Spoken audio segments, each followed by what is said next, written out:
Jessica says, I should start with the fact that I am neurodivergent and a very anxious person, which might answer part of the question. But I wonder how I can make myself stick to a simple productivity system instead of revamping everything pretty much every week. I always feel like if I could just find the perfect system, it would fix everything. Well, Jessica, I don't think your concerns here are specifically due to neurodivergence or anxiety. They're very common among people who get serious about how they organize their digital era knowledge work. Part of the problem is a lot of people put, I would say, too much faith in what their productivity system can accomplish for them. But here's the thing. Productivity systems, they cannot do your work for you. They cannot in themselves make you successful at your job. They certainly cannot fix everything. In the world of digital knowledge work, what do productivity systems actually do? Two things. They can help you make consistent and smart decisions about what to work on. So get you out of that, free you from that mode of reactivity of just, oh my God, something's due. Someone just emailed me. I'm just trying to answer these incoming pings and put out the rapidly growing fires.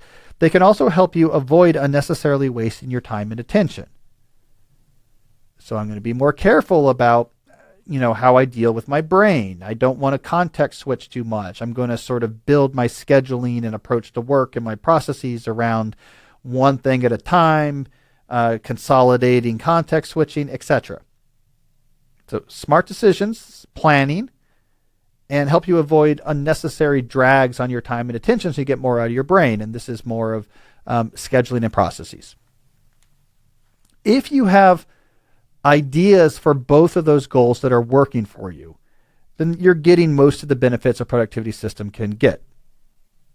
Now, if you tune up the system, it'll be useful, but it's not going to be night or day. Night or day is having something in place, planning that's smart for making decisions, and scheduling and process things in place to help you not waste unnecessary time and attention.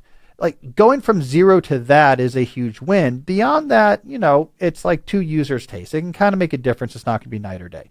So if you have something in place for both of these, and given that you're a longtime listener of the show, you're getting 80% of the benefits. Now, what about those other 20? Tune in once a quarter. Once a quarter, be like, hey, what's working, what's not, and make some tune-ups. Don't have high expectations, but you do want to check in semi-regularly because you want to prune things out of these 2 points that aren't really working or wasting your time. Or if there's a new type of challenge within these 2 points that has emerged that's not being addressed by your current systems or processes, you might want to tweak something or add something new, and this will help. But I would see this more like the key thing is, I'm going to use a horticultural metaphor here. The key thing is you plant a tree. The tree that yields the fruit of consistent, smart decisions and unnecessary wasting of time and attention. That's the big deal, is planting the tree, having those fruits. Now, over time, you want to prune it. Like if you don't prune it, it's going to grow wild, and maybe it's going to no longer produce any fruit. So you can't just put something in there and let that go for the next 5 years. But if you're just semi-regularly pruning this, the tree will keep growing and it'll keep delivering your fruits, and some years better than others. That's the way to think about this. Don't put so much on the details of your system. Yes, you need a system, but those are the 2 things it can do. It can't do your job for you. It can't make work easy. It can't be, I start turning this crank, and on the other end, I'm the president. Yeah, it's not the way it works. Work is hard. In the end, you still have to give concentrated cognitive effort to things that are difficult, to produce things that are valuable. That's going to feel the same no matter what productivity system you have. That's going to be hard no matter what productivity system you have. You basically just want to try to clear out some of the biggest obvious obstacles to doing that in a sustainable fashion. All right, our next question is from DK. DK writes, I often have a large block at 90 to 120 minutes of time at the start of my day. I want to use this time more efficiently, but it often gets eaten up by setting up the rest of the day, even if I've completed a weekly and or daily plan. I end up preparing for meetings, triaging my messages, or getting caught up on Slack threads. How can I be more effective at the start of my day? Well, DK, I have 3 ideas for you. 1, prepare the day before for what you're going to do at the start of your day. Block off that time like a meeting on your calendar.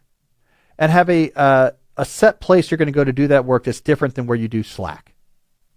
That's different than where you think about like your meeting prep. It's like your day starts off not, okay, let's just rock and roll in all my channels and then get to work. No, your day starts off, I'm going to my writing set, I'm going to the coffee shop, I'm doing my 20-minute thinking walk to get going, and I have everything right here to start working on this code, this memo, this business strategy, whatever, this big project.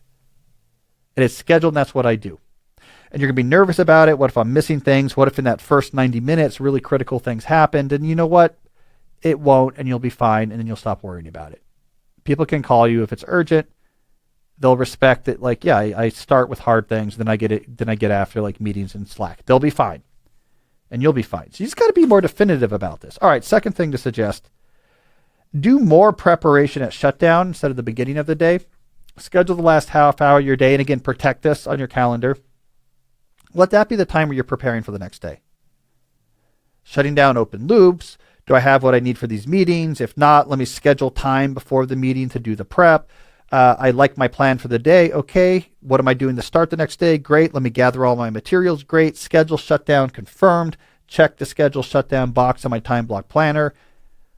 Unload from work. Next day starts. You get right into the deep work you want to do in that day because you already went through all the process of looking at your next day. Do it the day before, not the morning of.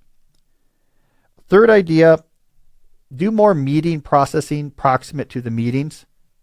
I'm a big believer of when you schedule a meeting, scheduling time either before, after, or both. Time before to prep for that meeting, if you need that. Definitely time after, 15 to 30 minutes. Always add that to your calendar to process everything that just happened in that meeting. All right, let me just stop for a second. What came out of this meeting? What decisions were made? What do I now need to do? What do I need to remember? Let me get that into my systems. Let me update what I need to update. I promised to contact these 3 people. Let me contact those 3 people. Okay, good. I can now shut down that meeting. If you go straight from a meeting to something else, all of that post-meeting work just sticks around in your head and causes a problem. So meetings are not just the time you're talking to other people. It's the time you're talking to other people and the time you need to make sense of that and prepare for it. So get that on your calendar as well. Then you'll feel more sort of in control of what's going on. But mainly you just have to protect that time. You don't want to be doing Slack and meeting prep during those first 90 minutes. Don't. Figure out a way to get that done without having to use your first 90 minutes. I think the benefit will be worth it. All right, my next question is from Skeptical Sally. This is someone talking about their partner. That's always fun.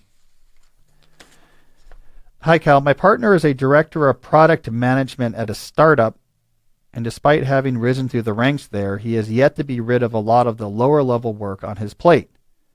He also has meetings all day, almost every day.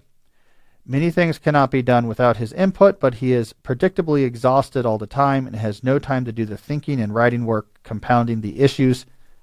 His most important work is to think, so engineers can build the right thing. And he has no thinking time because of overhead and meeting happy colleagues. He claims there's nothing he can offload and he can't cancel meetings because too much won't move forward, but I don't buy it. All right, Sally, I don't buy it either. I mean, here's what I do buy. And this is a common trap when people are dealing with overload in digital knowledge work. The common trap is to say, can I take work in the way I have it unfolding right now and just start not doing the things that I'm not liking? Can I just start canceling meetings? And he's like, well, no, because these are projects that I'm supervising and I have to supervise them and they need meetings. Or he's like, can I radically reduce the projects? Well, for a lot of people, that could be yes. Using the system I talked about in the deep dive of today's episode, you could have active projects and waiting projects. Managers can't always do that, though. It's like, no, these are the projects going on. I'm in charge of them, but not in charge of deciding what we do. And so, no, I can't offload projects. And then they throw up their hands. But what they don't think about is, can I change the structure in which this work is actually happening? Not changing what I'm doing, but changing how I'm doing it. And here we often get significant failures of imagination. So Sally, here's what I would tell your husband. Here's what you're going to do. 2.5 hours every afternoon, maybe 3. It's going to be a 30 to 60 minute office hour block right there in your afternoon. Your door is open. You have Zooms or Teams turned on with a waiting room and your phone is on. The rest of this time, you have a Calendly, whatever type setup, 15-minute blocks, 15 or 30-minute blocks, you choose which.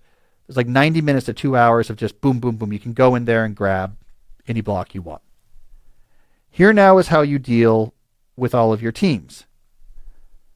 Questions that just require an answer, and they can be answered in a single message.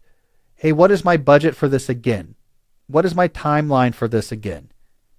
When is it? Have you heard back yet about whatever? Those can be emailed. Great use for email. They show up, they sit until your partner is ready to look at his emails, and he can send back answers and get the information to people, minimal overhead. Great. Things that require some back and forth. Come to my next office hours. We're never more than a few hours away from my office hours.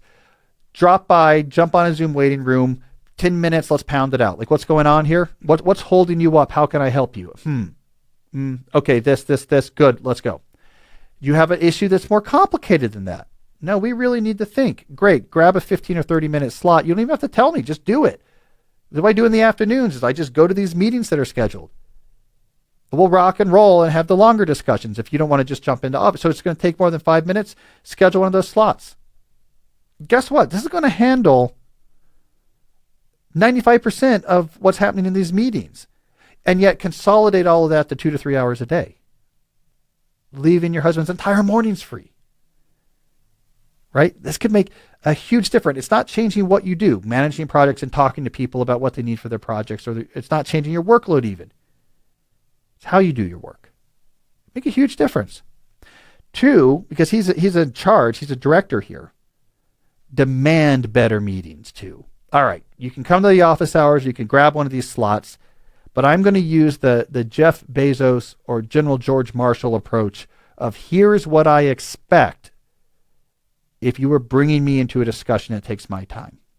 That you have done most of the work on your own to figure out like what's going on, where's the sticking point, where do I need outside help, what specific help do I need, what's all the relevant information you need. You know, Jeff Bezos demands that you send him all of this in a 2-page memo a certain amount of time before any meeting. So the meeting can be like a laser beam. This is exactly where we need your help. You already are briefed. You already know exactly why we're asking you and what you need. What's your decision? This cuts down the time required to meetings to be very short. It also reduces the number of meetings because a lot of people use meetings as a way, as like a crew time management tool. Like, I don't really know what to do next. I don't have a lot of control over my schedule or time. I don't really want to sit and think too much about it. But what I can do is just get a meeting. I put a meeting on the schedule. I'm no longer stressed about this because I'm like, when we get to the meeting, that's when the work will happen. But if you're the product director of product management, rather, it's not your goal to do this work with people. It's not your problem that people are uncomfortable with how am I going to remember to make progress on this project. It's not your problem that the way they want to work is just put calendar things on and then get the work done in the calendar things. You demand, I need that memo. So maybe now what you do is like, okay, before you come to office hours or schedule one of these things, like maybe office hours you can drop by, but these are 5-minute discussions. If you want to schedule one of these 30-minute meeting blocks, as part of that scheduling form, you're pointing me towards a shared document that has the full briefing. And these are exactly what we need your decision on. Here's all the do I have all the information? Here's all the information you need to make this decision. Here's what needs to be discussed in the meeting. And those meetings become more efficient. I'm telling you, 95% of your interaction can now happen in 2.5 to 3 hours a day.